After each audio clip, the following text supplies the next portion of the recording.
ನಮಸ್ತೆ, welcome back to my ಕುಟುಂಬ YouTube channel. ಇವತ್ತಿನ ವ್ಲಾಗಿಗೆ ಎಲ್ರಿಗೂ ಸ್ವಾಗತ.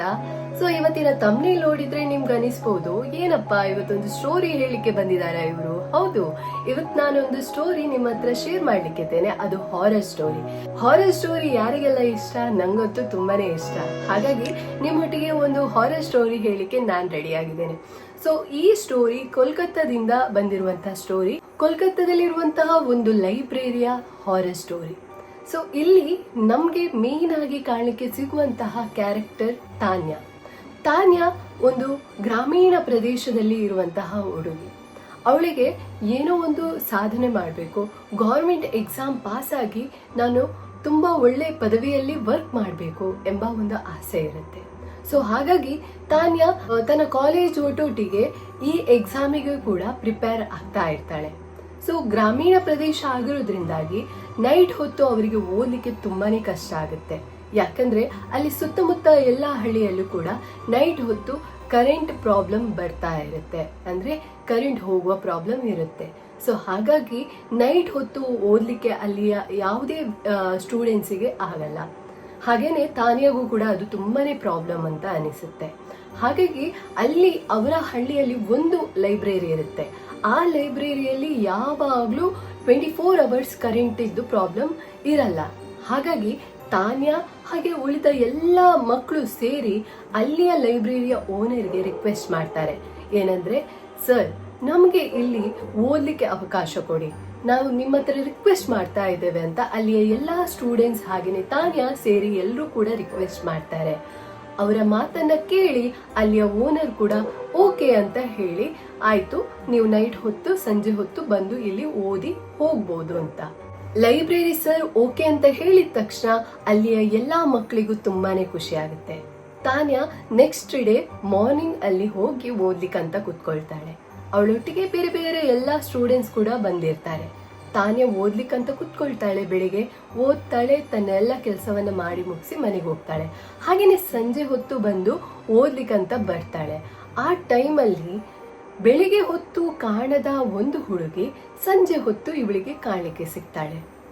ಆ ಹುಡುಗಿ ಅವಳ ಪಕ್ಕದಲ್ಲಿರುವಂತಹ ಡ್ರಾವರ್ ಅಲ್ಲಿ ಅವಳು ಬುಕ್ ಅನ್ನ ತೆಗೆದು ಏನೋ ಓದ್ಲಿಕ್ಕಂತ ಪ್ರಿಪೇರ್ ಮಾಡ್ಲಿಕ್ಕಂತ ತೆಗ್ತಾ ಇರ್ತಾಳೆ. ತಾನ್ಯಾ ಆ ಹುಡುಗಿಯನ್ನ ನೋಡ್ತಾಳೆ. ಮತ್ತೆ ಆ ಹುಡುಗಿ ಒಮ್ಮೆ ತಿರುಗಿ ಇವಳನ್ನ ನೋಡ್ತಾಳೆ. ತಾನ್ಯಾ ನನ್ನನ್ನು ನೋಡ್ತಾ ಇದ್ದಾಳೆ ಅಲ್ವಾ ಅಂತ ತಲೆ ತಗ್ಗಿಸಿ ಓದ್ಲಿಕ್ಕೆ ಸ್ಟಾರ್ಟ್ ಮಾಡ್ತಾಳೆ. ಒಂದ್ ಸ್ವಲ್ಪ ಹೊತ್ತಾದ ನಂತರ ಅವಳಿಗೆ ಒಂಥರ ದೊಡ್ಡ ಗಾಳಿ ಹೇಗೆ ನಮ್ಮ ದೇಹವನ್ನ ಒಮ್ಮೆಲೆ ಎಳೆದು ಹೋಗುತ್ತೋ ಆ ತರ ಒಮ್ಮೆಲೆ ಗಾಳಿ ಅವಳಿಗೆ ಬರುತ್ತೆ. ಒಮ್ಮೆ ಹೀಗೆ ತಿರುಗಿ ನೋಡ್ತಾಳೆ. ಆ ಹುಡುಗಿ ಇವಳ ಪಕ್ಕದ ಬೆಂಚಲ್ಲಿ ಬಂದು ಕೂತಿರ್ತಾಳೆ. ತಾನ್ಯನ್ಗೆ ಆವಾಗ್ಲೇ ಸ್ವಲ್ಪ ಟೆನ್ಷನ್ ಆಗುತ್ತೆ. ತಾನ್ಯಾ ತನ್ನಷ್ಟಕ್ಕೆ ತಾನು ಓದ್ಕೊಳ್ತಾ ಇರ್ತಾಳೆ. ಆ ಹುಡುಗಿ ಇವಳ ಹಿಂದೆ ಇರುವಂತಹ ಆ ಹುಡುಗಿ ಕೂಡ ಓದ್ತಾ ಇರ್ತಾಳೆ. ತಾನ್ಯನಲ್ಲಿರುವಂತಹ ಬುಕ್ ಅಲ್ಲಿ ಬರಿತಾ ಇರುವಂತಹ ಒಂದು ಪೆನ್ ಕೆಳಗೆ ಬೀಳುತ್ತೆ. ತಕ್ಷಣ ತಾನ್ಯಾ ಪೆನ್ ತೆಗಿಲಿಕ್ಕಂತ ಬಗ್ತಾಳೆ. ಹೀಗೆ ಬಗ್ಗಿ ತೆಗೆಯುವಾಗ ಅವಳಿಗೆ ಆ ಹುಡುಗಿಯ ಕಾಲನ್ನ ನೋಡ್ತಾಳೆ. ಆ ಹುಡುಗಿಯ ಕಾಲು ಹೇಗಿತ್ತಂದ್ರೆ, ನಾವು ತುಂಬಾ ಹೊತ್ತು 1 ಗಂಟೆ ಏನೋ ನಾವು ಒಂದು ನೀರಲ್ಲಿ ಕೈಯ ಹಾಕಿ ಇಟ್ರೆ ನಮ್ಮ ಚರ್ಮ ಹೇಗಾಗುತ್ತೆ ನೋಡಿ, ವೈಟ್ ತರ, ಆ ತರ ಆಗಿತ್ತು ಆ ಹುಡುಗಿಯ ಕಾಲು. ತಾನ್ಯನ್ಗೆ ಕೇಳ್ಬೇಕಂತ ಅನಿಸುತ್ತೆ ಏನಾಯ್ತು ಕಾಲಿಗೆ ಅಂತ. ಆದ್ರೆ ಏನೋ ನಾನು ಕೇಳಿದ್ರೆ ಆ ಹುಡುಗಿಗೆ ಸಂಕೋಚ ಆಗ್ಬೋದೇನೋ, ಅವಳಿಗೆ ಇಷ್ಟ ಆಗ್ಲಿಕ್ಕಿರ್ಲಿಕ್ಕಿಲ್ಲ. ಸೊ ಹಾಗಾಗಿ ತಾನೇ ಸುಮ್ಮನಾಗ್ತಾಳೆ. ಪೆನ್ನನ್ನ ತೆಗೆದು ಹೀಗೆ ಮೇಲಕ್ಕೆ ಬರುವಾಗ ಆ ಹುಡುಗಿನೇ ಆನ್ಸರ್ ಕೊಡ್ತಾಳೆ, ನಂಗೆ ಕಾಲಿಗೆ ಸ್ವಲ್ಪ ಏನೋ ಗಾಯ ಆಗಿತ್ತು, ಹಾಗಾಗಿ ಆ ತರ ಆಗಿದೆ ಅಂತ. ತಾನ್ಯನಿಗೆ ಒಮ್ಮೆಲೆ ಶಾಕ್ ಆಗುತ್ತೆ. ನಾನು ಆ ಹುಡುಗಿ ಹತ್ರ ಏನು ಕೇಳಲಿಲ್ಲ, ಬಟ್ ನನ್ನ ಮನಸ್ಸಿನ ಮಾತು ಅವಳಿಗೆ ಹೇಗೆ ಗೊತ್ತಾಯ್ತು? ತಾನ್ಯನ್ಗೂ ಏನೋ ವಿಚಿತ್ರ ಅಂತ ಅನಿಸ್ತು. ತಾನ್ಯಾ ತನ್ನಷ್ಟಕ್ಕೆ ತಾನು ಬುಕ್ ಓಪನ್ ಮಾಡಿ ಓದ್ಲಿಕ್ಕೆ ಸ್ಟಾರ್ಟ್ ಮಾಡ್ತಾಳೆ. ಹಾಗೇನೆ ಆ ಹುಡುಗಿನೂ ಕೂಡ ತನ್ನಷ್ಟಕ್ಕೆ ತಾನು ಓದ್ಕೊಳ್ತಾ ಇರ್ತಾಳೆ. ಸೆಕೆಂಡ್ ಡೇ ತಾನ್ಯಾ ಎಂದಿನಂತೆ ಬೆಳಿಗ್ಗೆ ಹೊತ್ತು ಬರ್ತಾಳೆ ಓದ್ಲಿಕ್ಕಂತ, ಸಂಜೆ ಹೊತ್ತು ಬರ್ತಾಳೆ. ಸಂಜೆ ಹೊತ್ತು ಪುನೊಮ್ಮೆ ಆ ಹುಡುಗಿ ಅವಳ ಹತ್ರನೇ ಬಂದು ಕುತ್ಕೊಂಡು ಓದ್ಲಿಕ್ಕೆ ಸ್ಟಾರ್ಟ್ ಮಾಡ್ತಾಳೆ.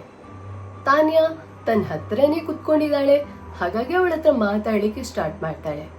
ಆ ಹುಡುಗಿನೂ ಕೂಡ ಅಷ್ಟೇ ತಾನ್ಯನ ಹತ್ರ ತುಂಬಾನೇ ಕ್ಲೋಸ್ ಆಗಿ ಮಾತಾಡಲಿಕ್ಕೆ ಸ್ಟಾರ್ಟ್ ಮಾಡ್ತಾಳೆ. ತಾನ್ಯ ಹಾಗೂ ಆ ಹುಡುಗಿಯ ನಡುವೆ ಒಂಥರ ಫ್ರೆಂಡ್ಶಿಪ್ ತರನೇ ಬಾಂಡಿಂಗ್ ಬೆಳೆಯುತ್ತೆ. ತಾನ್ಯನ್ಗೆ ವಾಶ್ರೂಮ್ಗೆ ಹೋಗ್ಲಿಕ್ಕಿತ್ತು. ಸೊ ಹಾಗಾಗಿ ತಾನ್ಯ ವಾಶ್ರೂಮ್ ಹತ್ರ ಹೋಗ್ತಾಳೆ. ಆ ಲೈಬ್ರರಿಯಲ್ಲಿ ಟೋಟಲ್ ಫೀಮೇಲ್ಗಂತ 4 ವಾಶ್ರೂಮ್ ಇತ್ತು, ಹಾಗೇನೆ ಮೇಲಿಗೆ 4 ವಾಶ್ರೂಮ್. ಸೊ ತಾನ್ಯ ಹೋದಂತ ವಾಶ್ರೂಮ್ ಹತ್ರ ಹೊರಗೆ ಬಂದು ಅವಳು ತನ್ನ ಕೈಯನ್ನ ವಾಶ್ ಮಾಡ್ತಾ ಇರ್ತಾಳೆ. ಆ ಟೈಮಲ್ಲಿ ಅವಳಿಗೆ ಪಕ್ಕದಲ್ಲಿರುವಂತ ವಾಶ್ರೂಮ್ ಅಲ್ಲಿ ಒಂದು ಜೋರಾಗಿ ಅಳ್ತಾ ಇರುವಂತ ಸೌಂಡ್ ಕೇಳಿ ಬರುತ್ತೆ. ಹಾಗೆ ನೀವು ಏನೋ ಹೇಳ್ತಾ ಇದ್ದಾರೆ, ನಾನ್ ಫೇಲ್ ಆದೆ, ನನ್ನಿಂದ ಆಗಲ್ಲ, ಆ ತರದ್ದು ಅಳುವ ಸೌಂಡ್ ಕೇಳುತ್ತೆ. ಈ ಸೌಂಡ್ ಅನ್ನ ಕೇಳಿ ತಾನ್ಯ ಯಾರದು ಹುಡುಗಿ ಅಳ್ತಾ ಇರೋದು ಅಂತ ಆ ವಾಶ್ರೂಮ್ ಇದು ಬಾಗಿಲ ಹತ್ರ ಬಂದು ನಾಕ್ ಮಾಡ್ಲಿಕ್ಕೆ ಸ್ಟಾರ್ಟ್ ಮಾಡ್ತಾಳೆ. ಒಂದ್ಸಲ ನಾಕ್ ಮಾಡಿ ಹೇಳ್ತಾಳೆ, ಯಾರು ಅಳ್ತಾ ಇದ್ದೀರಾ, ಯಾಕೆ ಅಳ್ತಾ ಇದ್ದೀರಾ, ಹೆದರ್ಬೇಡಿ ನೀವು, ಏನಾಗಲ್ಲ, ಆ ತರ ಹೇಳಿ ಇನ್ನೊಮ್ಮೆ ನಾಕ್ ಮಾಡಿದಾಗ ಬಾಗಿಲು ಓಪನ್ ಆಗುತ್ತೆ. ತಾನ್ಯ ಫುಲ್ ಬಾಗಿಲನ್ನ ಓಪನ್ ಮಾಡಿ ನೋಡುವಾಗ ವಾಶ್ರೂಮ್ ಅಲ್ಲಿ ಯಾರು ಇರಲ್ಲ. ತಾನ್ಯನ್ಗೆ ಶಾಕ್ ಆಗುತ್ತೆ, ಏನಪ್ಪ ವಾಯ್ಸ್ ಕೇಳ್ತು ಯಾರಿಲ್ಲಲ್ಲ ಅಂತ. ತಾನ್ಯನ್ಗೆ ಟೆನ್ಷನ್ ಇಂದ ಹೆದರಿಕೆ ಆಗಿ ಅವಳು ಹೊರಗಂತ ಓಡ್ಕೊಂಡು ಬರ್ತಾಳೆ. ಆಗ ಎದುರಲ್ಲಿ ಒಂದು ಹುಡುಗಿ ಡಿಕ್ಕಿ ಆಗ್ತಾಳೆ. ಅದು ಆ ಹುಡುಗಿ ಆಗಿದ್ಲು, ಯಾರು ಅವಳೊಟ್ಟಿಗೆ ಕುತ್ಕೊಂಡಿದ್ಲು. ಆ ಹುಡುಗಿ ಹೇಳ್ತಾಳೆ, ಏನಾಯ್ತು, ಯಾಕೆ ಇಷ್ಟು ಹೆದರಿ ಓಡ್ಕೊಂಡು ಬರ್ತಾ ಇದೆಯಾ. ತಾನೇ ಹೇಳ್ತಾಳೆ, ವಾಶ್ರೂಮ್ ಹತ್ರ ಏನೋ ವಿಚಿತ್ರವಾಗಿ ನಂಗೆ ಸೌಂಡ್ ಬಂತು, ಆ ತರ ಈ ತರ ಅಂತ ಹೇಳ್ತಾಳೆ. ಆ ಹುಡುಗಿ ಹೇಳ್ತಾಳೆ, ನೀನ್ ಸುಮ್ಮನೆ ಇರು, ಏನೋ ನಿನ್ನ ಭ್ರಮೆ ಅನಿಸುತ್ತೆ, ಟೆನ್ಷನ್ ಮಾಡಬೇಡ, ಬಾ ನನ್ನೊಟ್ಟಿಗೆ ಹೋಗುವ, ನಾವು ಓದ್ಲಿಕ್ಕೆ ಹೋಗುವ ಅಂತ ಆ ಹುಡುಗಿಯನ್ನ ಕರ್ಕೊಂಡು ಹೋಗ್ತಾಳೆ. ತಾನ್ಯನ ಆ ಹೆದರಿಕೆಯ ಮುಖವನ್ನ ನೋಡಿ ಅಲ್ಲಿರುವಂತ ಬಾಕಿ ಸ್ಟೂಡೆಂಟ್ ಎಲ್ಲ ಅವಳನ್ನೇ ನೋಡ್ಕೊಂಡಿರ್ತಾಳೆ. ತಾನೇ ಅವರನ್ನೆಲ್ಲ ಕೇರ್ ಮಾಡದೆ ತನ್ನಷ್ಟಕ್ಕೆ ತಾನು ಓದ್ಲಿಕ್ಕಂತ ಕೂತ್ಕೊಳ್ತಾಳೆ. ತಾನೇ ಎಷ್ಟು ಕಷ್ಟಪಟ್ಟು ಓದ್ಲಿಕ್ಕಂತ ಟ್ರೈ ಮಾಡಿದ್ರು ಕೂಡ ಅವಳಿಗೆ ಆ ಅಳು, ಆ ಹುಡುಗಿಯ ಮಾತು ಇನ್ನೊಮ್ಮೆ ರಿಪೀಟ್ ಆಗಿ ಕೇಳಲಿಕ್ಕೆ ಸ್ಟಾರ್ಟ್ ಮಾಡುತ್ತೆ. ಅದೇ ಅವಳ ತಲೆಯಲ್ಲಿರುತ್ತೆ, ಅದು ಯಾರು, ಯಾಕೆ ನಂಗೆ ಕಾಣಲಿಕ್ಕೆ ಸಿಗ್ಲಿಲ್ಲ ಅಂತ. ತಾನೇನಿಗೆ ಆಗ್ಲೇ ಇಲ್ಲ ಓದ್ಲಿಕ್ಕೆ ನೈಟ್ ಹೊತ್ತಲ್ಲಿ. ಸೊ ತಾನೇ ಏನ್ ಮಾಡ್ತಾಳೆ, ಆಯ್ತು ನಾನು ಮನೆಗೆ ಹೋಗ್ತೇನೆ ಅಂತ ಅಲ್ಲಿಂದ ಹೊರಡಲಿಕ್ಕೆ ಸ್ಟಾರ್ಟ್ ಮಾಡ್ತಾಳೆ. ಬ್ಯಾಗ್ ಹಾಕೊಂಡು ಬುಕ್ ಎಲ್ಲ ಬ್ಯಾಗಲ್ಲಿ ಇಟ್ಕೊಂಡು ಮನೆಗೆ ಹೊರಡ್ತಾಳೆ. ಓಕೆ, ನಾನು ಇನ್ ಮನೆಗೆ ಹೋಗ್ತೇನೆ ಅಂತ ಹೋಗುವಾಗ ಅವಳ ಹಿಂದೆ ಆ ಹುಡುಗಿನೂ ಬರ್ತಾಳೆ, ಯಾರು ಅವಳೊಟ್ಟಿಗೆ ಕೂತ್ಕೊಂಡಿದ್ಲು. ಸೊ ತಾನೇ ಕೇಳ್ತಾಳೆ, ಏನ್ ನಿಂಗೇನು ಓದ್ಲಿಕ್ಕಿಲ್ವಾ ಇನ್ನು. ಆಗ ಆ ಹುಡುಗಿ ಹೇಳ್ತಾಳೆ, ಇಲ್ಲಪ್ಪ ನಂಗೇನು ಸಾಕಾಯ್ತು, ಸೊ ನಾನ್ ಸಹ ಮನೆಗೆ ಹೋಗ್ತಾ ಇದ್ದೇನೆ ಅಂತ. ಆಯ್ತು ಅಂತ ಇಬ್ರು ಕೂಡ ನಡ್ಕೊಂಡು ಹೋಗ್ತಾರೆ. ದಾರಿಯಲ್ಲಿ ಒಂದು ಮರದ ಹತ್ರ ಕುತ್ಕೊಂಡು ತುಂಬಾನೇ ಮಾತಾಡ್ಲಿಕ್ಕೆ ಸ್ಟಾರ್ಟ್ ಮಾಡ್ತಾರೆ. ತಾನೇ ಇಷ್ಟರವರೆಗೆ ಯಾರತ್ರನೂ ಶೇರ್ ಮಾಡದೇ ಇರುವಂತ ವಿಷಯವನ್ನ ಆ ಹುಡುಗಿಯೊಟ್ಟಿಗೆ ಶೇರ್ ಮಾಡ್ತಾಳೆ. ಆ ಹುಡುಗಿ ಇವಳೊಟ್ಟಿಗೆ ಎಷ್ಟರ ಮಟ್ಟಿಗೆ ಕ್ಲೋಸ್ ಇದ್ರಂದ್ರೆ ಚೈಲ್ಡ್ಹುಡ್ ಇಂದನೂ ಇವ್ರು ಫ್ರೆಂಡ್ ಆಗಿರ್ಬೇಕು, ಆ ತರ ಮಾತಾಡ್ಲಿಕ್ಕೆ ಸ್ಟಾರ್ಟ್ ಮಾಡ್ತಾರೆ. ಮಾತಾಡಿ ಟೈಮ್ ಹೋದದ್ದೇ ಇಬ್ರಿಗೂ ಗೊತ್ತಾಗಲ್ಲ. ಸೊ 3:30 ಆಗಿರುತ್ತೆ ಬೆಳಿಗ್ಗೆ ಹೊತ್ತು. ಆ ಹುಡುಗಿ ತಾನ್ಯನ್ಗೆ ಹೇಳ್ತಾಳೆ, ನೋಡು ಲೇಟ್ ಆಯ್ತು, ಇನ್ನು ಹೋಗು ಮನೆಗೆ ಅಂತ. ತಾನ್ಯನ್ಗೂ ಕೂಡ ಹಾ ಹೌದು ಲೇಟ್ ಆಯ್ತು, ಟೈಮ್ ಸುಮ್ಮನೆ ವೇಸ್ಟ್ ಆಯ್ತು ನಂದು, ಹಾ ನಾನು ಮನೆಗೆ ಹೋಗ್ತೇನೆ, ಓದ್ಲಿಕ್ಕೆ ಉಂಟು ನನಗೆ ಅಂತ ಅಲ್ಲಿಂದ ಒಂದು ಸ್ಟೆಪ್ ಮುಂದೆ ಹಾಕಿ ಹೋಗ್ಲಿಕ್ಕಂತ ಅವಳು ಹೊರಟಾಗ ಒಮ್ಮೆಲೆ ಅವಳಿಗೆ ನೆನಪಾಗುತ್ತೆ, ನಾನು ಇಷ್ಟೊತ್ತಿಗೆ ಆ ಹುಡುಗಿ ಹತ್ರ ಮಾತಾಡಿದೆ, ಆದ್ರೆ ಅಟ್ಲೀಸ್ಟ್ ಅವಳ ಹೆಸರು ನಂಗೆ ಗೊತ್ತಿಲ್ಲಲ್ಲ ಅಂತ ಹಿಂದೆ ತಿರುಗಿ ಅವಳ ಹತ್ರ ಹೆಸರು ಕೇಳಲಿಕ್ಕೆ ಅಂತ ಹೋಗುವಾಗ ಅವಳಿಗೆ ಆ ಹುಡುಗಿನೇ ಕಾಣ್ಲಿಕ್ಕೆ ಸಿಗಲ್ಲ. ತಾನ್ಯ ಎಲ್ಲಾ ಕಡೆ ನೋಡ್ತಾಳೆ, ಎಲ್ಲ ಓದ್ಲಿ ಈ ಹುಡುಗಿ, ಒಮ್ಮೆಲೆ ಹೇಗೆ ಮಾಯಕಾದ್ಲು, ಏನಪ್ಪಾ ಈ ಹುಡುಗಿ ಅಂತ ಸೀದಾ ತನ್ನ ಮನೆಗೆ ಹೋಗ್ತಾಳೆ. ಇದೀಗ 3ನೇ ದಿನ. ತಾನ್ಯ ಬೆಳಿಗ್ಗೆ ಹೊತ್ತು ಹೋಗ್ತಾಳೆ ಲೈಬ್ರರಿಗೆ ಎಂದಿನಂತೆ. ಪುನೊಮ್ಮೆ ನೈಟ್ ಹೊತ್ತು ಹೋಗ್ತಾಳೆ. ಸಂಜೆ ಹೊತ್ತು ಅವಳಿಗೆ ಆ ಹುಡುಗಿ ಕಾಣಲಿಕ್ಕೆ ಸಿಗ್ತಾಳೆ. ತಾನ್ಯನ್ಗೆ ವಿಚಿತ್ರ ಅನಿಸುತ್ತೆ, ಈ ಹುಡುಗಿ ಬೆಳಿಗ್ಗೆ ಬರಲ್ಲ, ಸಂಜೆ ಬರ್ತಾಳೆ, ಏನು ಅಂತ. ಸೊ ಆ ಹುಡುಗಿ ಇನ್ನೊಮ್ಮೆ ಅವಳ ಪಕ್ಕದಲ್ಲಿ ಕುತ್ಕೊಂಡು ಓದ್ಲಿಕ್ಕಂತ ಬುಕ್ ಓಪನ್ ಮಾಡ್ತಾಳೆ. ತಾನೇ ಅವಳ ಹತ್ರ ಕೇಳೇ ಬಿಡ್ತಾಳೆ, ನಿನ್ನೆ ನಾನು ನಿನ್ನನ್ನ ನೋಡ್ಲಿಕ್ಕಂತ ಹಿಂದೆ ತಿರುಗಿದೆ, ಬಟ್ ನೀನ್ ಆ ಟೈಮಲ್ಲಿ ಇರ್ಲೇ ಇಲ್ಲಲ್ಲ, ಎಲ್ಲಿ ಹೋದೆ ಅಂತ. ಆಗ ಆ ಹುಡುಗಿ ಹೇಳ್ತಾಳೆ, ನಾನು ಆ ತಕ್ಷಣನೇ ಮನೆಗೆ ಹೋದ್ನಲ್ಲ. ಮತ್ತೊಮ್ಮೆ ತಾನೇ ಕೇಳ್ತಾಳೆ, ಯಾಕೆ ನೀನು ಡೇ ಟೈಮಲ್ಲಿ ಬರಲ್ಲ ಲೈಬ್ರರಿ ಹತ್ರ ಅಂತ. ಆಗ ಹುಡುಗಿ ಹೇಳ್ತಾಳೆ, ಎಕ್ಸಾಮು ಕ್ಲಾಸ್ ಎಲ್ಲ ಆಗುವಾಗ ಸಂಜೆ ಆಗುತ್ತೆ, ಸೊ ನಂಗೆ ಟೈಮ್ ಸಿಗಲ್ಲ, ಹಾಗಾಗಿ ನಾನು ಸಂಜೆ ಹೊತ್ತು ಬರ್ತೇನೆ ಅಂತ ಹೇಳ್ತಾಳೆ. ಸೊ ತಾನ್ಯಾನು ಓಕೆ ಅಂತ ಸುಮ್ಮನಾಗ್ತಾಳೆ. ತಾನ್ಯಾನು ಆ ಹುಡುಗಿನೂ ಓದ್ಲಿಕ್ಕೆ ಸ್ಟಾರ್ಟ್ ಮಾಡ್ತಾರೆ. ಸೊ ತಾನ್ಯನ್ಗೆ ಓದಲಿಕ್ಕೆ ಅಂತ ಡೀಪ್ ಆಗಿ ಓದ್ತಾ ಇರುವಾಗ ಇನ್ನೊಮ್ಮೆ ಆ ಹುಡುಗಿ ಅಳುವ ಸೌಂಡು ಕೇಳಿ ಬರುತ್ತೆ. ಯಾವುದು ವಾಶ್ರೂಮ್ ಅಲ್ಲಿ ಕೇಳಿದ್ದ ಅದೇ ಹುಡುಗಿ ವಾಯ್ಸ್, ಹಾಗೇನೆ ಅದೇ ಮಾತು ಕೇಳಲಿಕ್ಕೆ ಸಿಗುತ್ತೆ. ನಾನು ಫೇಲ್ ಆದೆ, ನನ್ನಿಂದ ಆಗಲ್ಲ. ತಾನ್ಯನ್ಗೆ ಆ ವಾಯ್ಸ್ ತುಂಬಾನೇ ಹತ್ತಿರದಿಂದ ಕೇಳಿಕ್ಕೆ ಸ್ಟಾರ್ಟ್ ಆಗುತ್ತೆ. ಸೊ ಅವಳು ಒಮ್ಮೆಲೆ ಈ ತರ ತಿರುಗುವಾಗ ಅವಳ ಹತ್ತಿರದಲ್ಲಿರುವ ಆ ಹುಡುಗಿಯೇ ತನ್ನ ತಲೆ ಕೂದಲೆಲ್ಲ ಮುಂದೆ ಹಾಕಿ ಅಳ್ತಾ ಇದ್ಲು. ತಾನ್ಯನ್ಗೆ ಏನಪ್ಪ ಇವಳಿಗೇನಾಯ್ತು ಅಂತ ಅವಳ ಭುಜಕ್ಕೆ ಕೈ ಇಟ್ಟು ತಲೆಯನ್ನ ಸವರಿ ಹೀಗೆ ಕೂದಲು ಹೀಗೆ ಹಾಕುವಾಗ ತಾನ್ಯನ್ಗೆ ವಿಚಿತ್ರ ಅವಳ ಮುಖ ಕಾಣಲಿಕ್ಕೆ ಸಿಕ್ತು. ಇಷ್ಟು ಪಾರ್ಟ್ ವೈಟ್ ಆಗಿತ್ತು. ಯಾವ ರೀತಿ ಕಾಲ ಅವಳದು ವೈಟ್ ಆಗಿ ಕಾಣಲಿಕ್ಕೆ ಸಿಕ್ತಾ ಅದೇ ರೀತಿ ವೈಟ್, ಕಣ್ಣು ಇನ್ನೇನು ಹೊರಗೆ ಬರ್ಬೇಕು ಆ ತರದ ಫೇಸ್ ಆಗಿತ್ತು. ಇವಳ ಮುಖ ಪೂರ್ತಿ ನೋಡಿ ತಾನ್ಯನ್ಗಂತೂ ಹೆದರಿಕೆಯಲ್ಲಿ ಏನ್ ಮಾಡ್ಬೇಕು ಅಂತಾನೆ ಗೊತ್ತಾಗ್ಲಿಲ್ಲ. ತಾನ್ಯ ತನ್ನ ಬುಕ್ಕು ಬ್ಯಾಗ್ ಎಲ್ಲ ಅಲ್ಲೇ ಇಟ್ಟು ಓಡ್ಲಿಕ್ಕಂತ ಎಸ್ಕೇಪ್ ಆಗ್ಲಿಕ್ಕಂತ ಅಲ್ಲಿಂದ ಓಡ್ತಾಳೆ. ಹೊರಗೆ ಹೋಗುವಾಗ ಆ ಹುಡುಗಿ ಇವಳನ್ನೇ ಫಾಲೋ ಮಾಡ್ಕೊಂಡು ಬರ್ತಾ ಇದ್ದಾಳೆ. ತಾನ್ಯ ಓಡ್ತಾ ಇದ್ದಾಳೆ, ಈ ಹುಡುಗಿ ಅವಳನ್ನ ಫಾಲೋ ಮಾಡ್ತಾನೆ ಇದ್ದಾಳೆ. ತಾನ್ಯ ಅಲ್ಲಿಗೆ ಸ್ಟಾಪ್ ಆಗ್ತಾಳೆ, ಈ ಹುಡುಗಿ ಅವಳನ್ನ ತಿನ್ನುವ ತರ ಹೀಗೆ ನೋಡ್ತಾಳೆ. ಸೊ ತಾನ್ಯ ಅಲ್ಲೇ ತಲೆ ತಿರುಗಿ ಕೆಳಗೆ ಬಿದ್ದ್ಬಿಡ್ತಾಳೆ. ನೆಕ್ಸ್ಟ್ ಅವಳಿಗೆ ಯಾವಾಗ ಜ್ಞಾನ ಬಂತು ನೋಡ್ತಾಳೆ, ಅವಳು ಮನೆಯಲ್ಲಿ ಇರ್ತಾಳೆ. ಅವಳ ತಾಯಿ ಹೇಳ್ತಾಳೆ, ಲೈಬ್ರೇರಿಯನ್ ಸರ್ ಏನಿದಾರೋ ಅವ್ರು ನಿನ್ನನ್ನು ಡ್ರಾಪ್ ಮಾಡಿದ್ರು ಮನೆಯಲ್ಲಿ, ನೀನೇನೋ ಲೈಬ್ರರಿಯಲ್ಲಿ ಬಿದ್ಬಿಟ್ಟೆ ಅಂತ, ಏನಾಯ್ತು ನಿಂಗೆ ಅಂತ ತಾಯಿ ಕ್ವಶನ್ ಮಾಡ್ತಾರೆ. ಆಗ ತಾನ್ಯ ತನ್ನ ತಾಯಿ ಹತ್ರ ಏನು ಶೇರ್ ಮಾಡಲ್ಲ, ಯಾಕಂದ್ರೆ ಅವಳಿಗೆ ಕ್ಲಾರಿಟಿ ಇಲ್ಲ ಏನಾಯ್ತು ಅಂತ. ಸೊ ಹಾಗಾಗಿ ತಾನ್ಯ ಎಂದಿನಂತೆ ನೆಕ್ಸ್ಟ್ ಡೇ ಕೂಡ ಅವಳು ವಾಪಸ್ ಲೈಬ್ರರಿಗೆ ಹೋಗ್ತಾಳೆ. ನೈಟ್ ಲೈಬ್ರರಿಗೆ ಹೋಗ್ತಾಳೆ. ಆಗ ಆ ಹುಡುಗಿ ಅವಳಿಗೆ ಕಾಣಲಿಕ್ಕೆ ಸಿಗಲ್ಲ. ಸೊ ತಾನ್ಯ ಅಲ್ಲಿರುವಂತ ಎಲ್ಲ ಯಾರೆಲ್ಲ ಸ್ಟೂಡೆಂಟ್ಸ್ ಇದ್ದಾರ ಅವ್ರ ಹತ್ರ ಕೇಳಿಕ್ಕೆ ಸ್ಟಾರ್ಟ್ ಮಾಡ್ತಾಳೆ, ನಿಮ್ಗೆ ಆ ಹುಡುಗಿ ಕಾಣಲಿಕ್ಕೆ ಸಿಕ್ಕಿದ್ಲಾ, ನನ್ನೊಟ್ಟಿಗೆ ಒಬ್ಳು ಕುತ್ಕೊಳ್ತಾ ಇದ್ರಲ್ಲ, ಯಾರಾದ್ರೂ ನೀವು ನೋಡಿದ್ರಾ ಅಂತ ಕೇಳ್ತಾಳೆ. ಆದ್ರೆ ಎಲ್ಲ ಅಲ್ಲಿರುವಂತ ಸ್ಟೂಡೆಂಟ್ ಒಂದೇ ಆನ್ಸರ್ ಕೊಡ್ತಾರೆ, ನಾವು ಇಷ್ಟರವರೆಗೆ ನೀವು ಯಾರೊಟ್ಟಿಗೆ ಮಾತಾಡಿದ್ದು ನಮ್ಗೆ ಕಾಣಲಿಕ್ಕೆ ಸಿಗ್ಲಿಲ್ಲ, ನೀವು ಒಬ್ರೇ ಕುತ್ಕೊಂಡು ಓದ್ತಾ ಇದ್ರಲ್ವಾ ಅಂತ. ತಾನ್ಯನ್ಗೆ ವಿಚಿತ್ರ ಅನಿಸುತ್ತೆ, ಯಾಕೆ ನನಗೆ ಕಾಣಿರುವಂತಹ ಆ ಹುಡುಗಿ ಇವರಿಗೆ ಯಾಕೆ ಕಾಣಲಿಲ್ಲ ಅಂತ.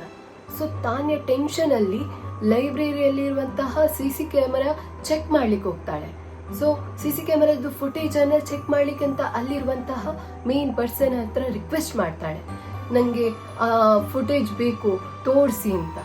ಸೊ ಆ ಪರ್ಸನ್ ಇವಳ ಆ ಹೆದರಿಕೆ ಆ ಟೆನ್ಷನ್ ಅನ್ನ ನೋಡಿ ಓಕೆ ಅಂತ ತೋರಿಸ್ತಾರೆ. ಸೊ CC ಕ್ಯಾಮೆರಾದಲ್ಲಿರುವಂತಹ ಫುಟೇಜ್ ಅಲ್ಲಿ ಅವಳಿಗೆ ಆ ಹುಡುಗಿ ಕಾಣಲಿಕ್ಕೆ ಸಿಗಲ್ಲ. ಜಸ್ಟ್ ತಾನ್ಯ ಯಾರೋ ಒಂದು ಗಾಳಿಯಲ್ಲಿ ಅವಳು ಮಾತಾಡ್ತಾ ಇದ್ದಾಳೆ ಅಷ್ಟೇ, ಬಿಟ್ರೆ ಅಲ್ಲಿ ಯಾರು ಇರಲಿಲ್ಲ. ಸೊ ತಾನ್ಯನ್ಗೆ ಇದೆಲ್ಲ ನೋಡಿ ತುಂಬಾ ಟೆನ್ಷನ್ ಆಗಿ ಅವಳು ಸೀದಾ ಮನೆಗೆ ಹೋಗ್ತಾಳೆ. ಮನೆಗೆ ಹೋಗಿ ತನ್ನ ತಾಯಿ ಹತ್ರ ಎಲ್ಲವನ್ನ ಶೇರ್ ಮಾಡ್ತಾಳೆ, ಹೀಗೀಗಾಯ್ತು, ನಂಗೆ ಆ ಹುಡುಗಿ ಕಾಣ್ತಾಳೆ, ಬಟ್ ಅಲ್ಲಿರುವವರಿಗೆ ಯಾರಿಗೂ ಕಾಣ್ತಾ ಇಲ್ಲ ಅಂತ. ಸೊ ತಾನ್ಯನ ತಾಯಿ ಕೂಡ ಹೆದ್ರಿ ನೆಕ್ಸ್ಟ್ ಡೇ ಅವಳು ಅವಳ ತಾಯಿ ಡೈರೆಕ್ಟ್ ಜ್ಯೋತಿಷ್ಯರ ಹತ್ರ ಹೋಗ್ತಾರೆ.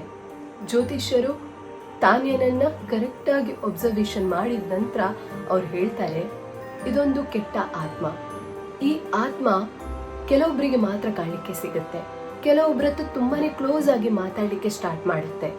ಆದ್ರೆ ತುಂಬಾ ಅತಿರೇಕ ಆದ ನಂತರ ಆ ಆತ್ಮದಿಂದಾಗಿ ಈ ಹುಡುಗಿಗೆ ತುಂಬಾನೇ ತೊಂದರೆ ಕೂಡ ಆಗ್ಲಿಕ್ಕೆ ಸಾಧ್ಯ ಉಂಟು. ಆತರ ಜ್ಯೋತಿಷ್ಯರು ಹೇಳ್ತಾರೆ. ತಾಯಿ ತುಂಬಾನೇ ಹೆದರಿಕೆಯಿಂದ ಜ್ಯೋತಿಷ್ಯರ ಹತ್ರ ರಿಕ್ವೆಸ್ಟ್ ಮಾಡ್ತಾಳೆ, ಇದಕ್ಕೇನಾದ್ರೂ ಪರಿಹಾರ ಕೊಡಿ ಅಂತ.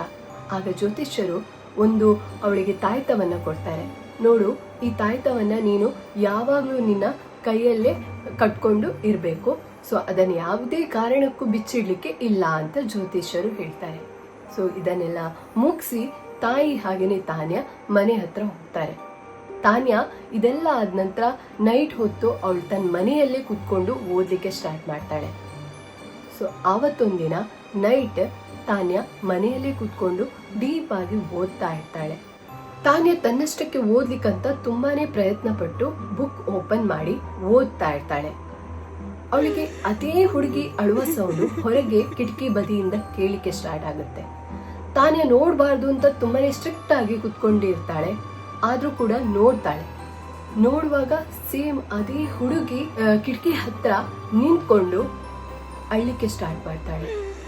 ಅವಳನ್ನ ತುಂಬಾನೇ ನೇರ ದೃಷ್ಟಿಯಿಂದ ನೋಡ್ಲಿಕ್ಕೆ ಸ್ಟಾರ್ಟ್ ಮಾಡ್ತಾಳೆ.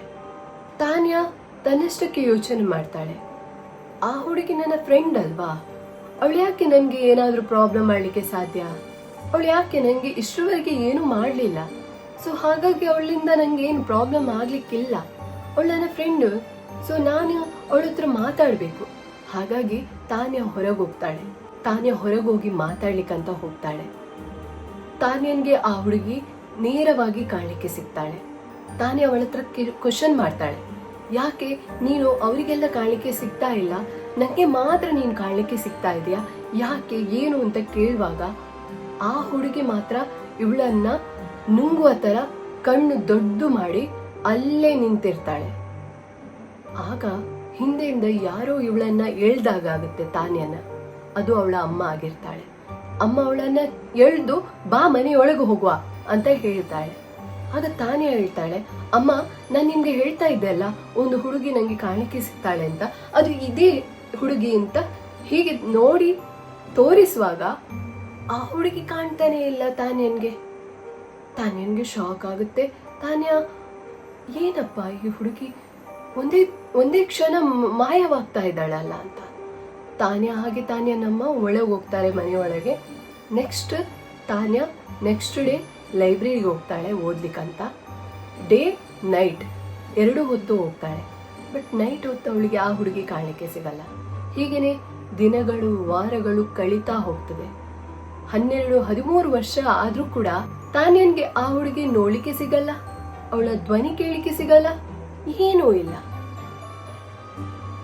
ಸೊ ಇದಾಗಿತ್ತು ಕೋಲ್ಕತ್ತಾದ ಲೈಬ್ರರಿ ಹಾರರ್ ಸ್ಟೋರಿ. ತಾನ್ಯಂದು ಲೈಫ್ ಸ್ಟೋರಿ ಆಗಿತ್ತು. ಐ ಥಿಂಕ್ ನಿಮಗೆ ಈ ಹಾರರ್ ಸ್ಟೋರಿ ಇಷ್ಟ ಆಗಿರಬೇಕು. ಇಷ್ಟ ಆಗಿದ್ರೆ ಲೈಕ್ ಮಾಡಿ, ಶೇರ್ ಮಾಡಿ, ಕಮೆಂಟ್ ಮಾಡಿ, ಹೀಗೇನೆ ಸಪೋರ್ಟ್ ಮಾಡ್ತಾ ಇರಿ. ಇನ್ನು ನಾವು ಸಿಗುವ ಇನ್ನೊಂದು ಹಾರರ್ ಸ್ಟೋರಿಯೊಟ್ಟಿಗೆ. ಸೊ ಅಲ್ಲಿವರೆಗೆ ನೋಡ್ತಾ ಇರಿ, ಸಪೋರ್ಟ್ ಮಾಡ್ತಾ ಇರಿ. ಸೊ ಟೇಕ್ ಕೇರ್, ಬಾಯ್.